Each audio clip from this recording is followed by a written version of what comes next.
हम अक्सर देखते हैं कि बच्चे, छोटे बच्चे जो पैदाइश नहीं सुन सकते हैं, जिसको बहरापन बोलते हैं, वो गूंगापन में भी चले जाते हैं। इसके लिए जानकारी के लिए आज बात करेंगे अपन। मैं doctor Ram Babu, senior ENT consultant, Apollo hospital Jubilee Hills में काम कर रहा हूँ। बहरापन जो है बच्चों में आ सकता है, वो भी पैदाइश। इट कैन बी जेनेटिकली, यानी जन्यु के रीज़न से भी ये बहरापन आ सकता है। जो अकेला प्रॉब्लम बच्चों में रहता है, यानी उनके शरीर में और कोई तकलीफ़ या और कोई प्रॉब्लम नहीं दिखता, मगर बहरापन से पैदा होते हैं। तो इसको कैसे पता करेंगे? बहरापन पैदाइश से ही अपन पहचान सकते हैं।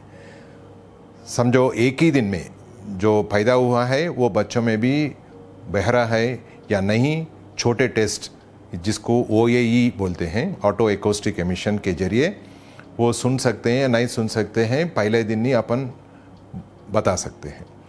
अगर यदि वो बच्चा अगर नहीं सुन सक रहा है वो टेस्ट में, अपन इसको यही टेस्ट को 1 महीने के बाद या 2 महीने के बाद फिर रिपीट करके कंफर्म कर सकते हैं। अगर तब भी वो बहरापन कंटिन्यू वही आ रहा है रिजल्ट, उसके लिए और एडवांस्ड कंप्यूटर असिस्टेड टेस्ट जिसका नाम है बेरा, BERA, इसके टेस्ट के जरिए अपन कंफर्म कर सकते हैं।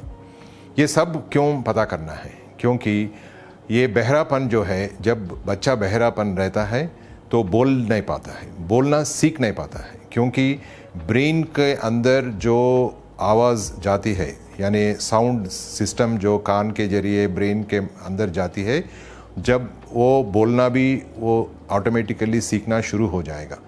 जो ऑटोमेटिकली 9 महीने में या 10 महीने में या 11वां महीने में बोलना शुरू करेंगे। शुरू में एक लफ्ज़ का या 2 लफ्ज़ का वर्ड्स बोलना शुरू करेंगे, बाद में 3 लफ्ज़ का या वर्ड्स बोलना शुरू करेंगे, बाद में सेंटेंस भी वो सीख पाएंगे।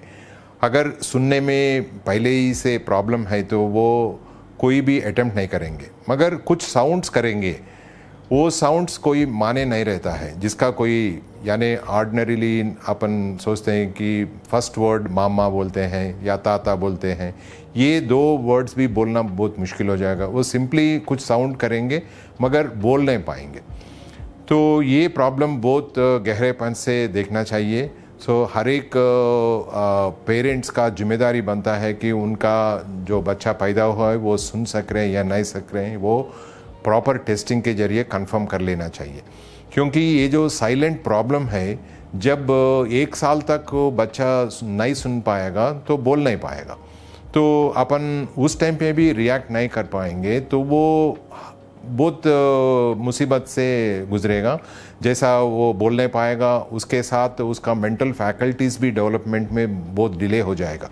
अगर बच्चा वैसे ही छोड़ दिया गया तो 2 साल 3 साल तक जब चले जाएगा, तब उसका mental faculties like learning capacities बोलते हैं, वो लर्निंग कैपेसिटीज़ में बहुत पीछे रह जाएगा।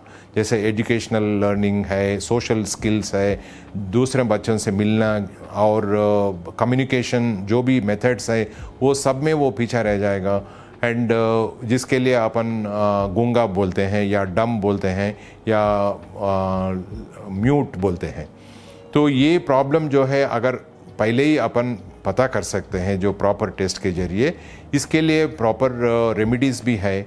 जैसा वो सुनने के लिए जब कंफर्म हो जाएगा कि ये प्रॉब्लम है, उनके लिए हीयरिंग एड्स देते हैं, जिसमें वो थोड़ा बहुत एम्प्लीफिकेशन के जरिए साउंड ब्रेन तक पहुंचेगा। बाद में उनको स्पीच थेरेपी, यानी स्पीच सिखाने के लिए जो क्लासेस चलाएंगे, उसके साथ जो है वो थोड़ा बोलना शुरू करेगा। उसका प्रोग्रेस असेसमेंट करके, अगर प्रोग्रेस अच्छा चल रहा है, सुन सक रहा है हीयरिंग एड्स के जरिए, थोड़ा टाइम लेके अपन वेट कर सकते हैं। मगर अगर उसमें प्रोग्रेस नहीं है, यदि उनका प्रॉब्लम जो है बहुत गहराई है, जिसको अपन प्रोफाउंड डेफनेस बोलते हैं, यानी टोटली बहरा है, तो उनके लिए हीयरिंग एड्स से फ़ायदा नहीं होगा। जिनके लिए कॉक्लियर इम्प्लांट बोल के एक सर्जरी करना पड़ेगा। कॉक्लियर इम्प्लांट सर्जरी एक इंस्ट्रूमेंट के जरिए वो सुन सकेंगे, जिसमें ऑपरेशन करके इम्प्लांट को कान के अंदर नस स्टिमुलेशन के लिए रखा जाएगा और बाहर से एक स्पीच प्रोसेसर जो हीयरिंग एड के जैसा ही दिखेगा वो उसके साथ वो बच्चा सुन सकेगा। जैसे ही ये इंस्ट्रूमेंट चालू हो जाएगा, थेरेपी के साथ यानी स्पीच थेरेपी के साथ सुन सकेगा, बोल भी सकेगा।